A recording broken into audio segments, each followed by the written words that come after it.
आज म यहाँहरूलाई भर्खरै मात्रै छोराछोरीहरूको वार्षिक परीक्षा सकिएको छ।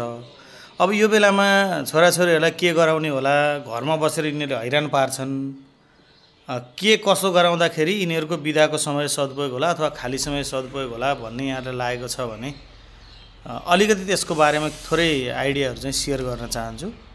छोराछोरीहरूको बिदा भएको छ। सबैभन्दा पहिला यो परीक्षा सकेपछि उनीहरूलाई हार्दिकतापूर्वक अथवा स्नेहपूर्वक अग्रिम शुभकामना र बधाई दिनुहोस्।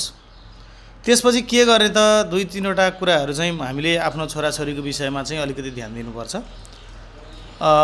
अब हामीले अहिले ठक्कै बाबु नानीहरूले अलिकति मोबाइलको प्रयोग बढी गर्ने, टिभीको प्रयोग गर्ने त त्यो छँदै पनि छ।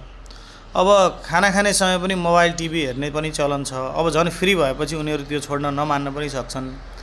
त्यसको लागि चाहिँ अब एउटा नियम बनाउने, सँगै छोराछोरीसँग बस्ने र कतिखेर मोबाइलको प्रयोग गर्ने अथवा टेलिभिजन प्रयोग गर्ने, कुन समयमा प्रयोग नगर्ने भनेर आफू सँगै बसेर एउटा नियम बनाऊ र आफू मोबाइल चलाउने, छोराछोरीहरूलाई मोबाइल नदियो भने उनीहरू चाहिँ हामीले भनेको मान्दैनन्। कसैले पनि अरूले भनेको कुरा मान्न वा स्वीकार्न चाहिँ गाह्रो पर्छ। यो संसार भएर नै यस्तो हुने गरेको छ। रिसर्चले पनि के बताउँछ भने अरूले भनेको कुरा मान्नलाई मान्छे हत्तपत्त राजी हुँदैन।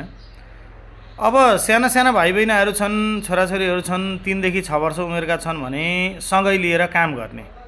कस्तो काम गर्ने त भन्दाखेरि उनीहरूलाई तरकारीहरू काट्ने बेलामा, तरकारीहरू बनाउने बेलामा सघाउन लगाउने, लसुन प्याज केलाउन लगाउने, तरकारीहरू धुन लगाउने, मोटर कोसाहरू छन् भने केलाउन लगाउने, यस्तो काममा उनीहरूलाई व्यस्त बनाउने।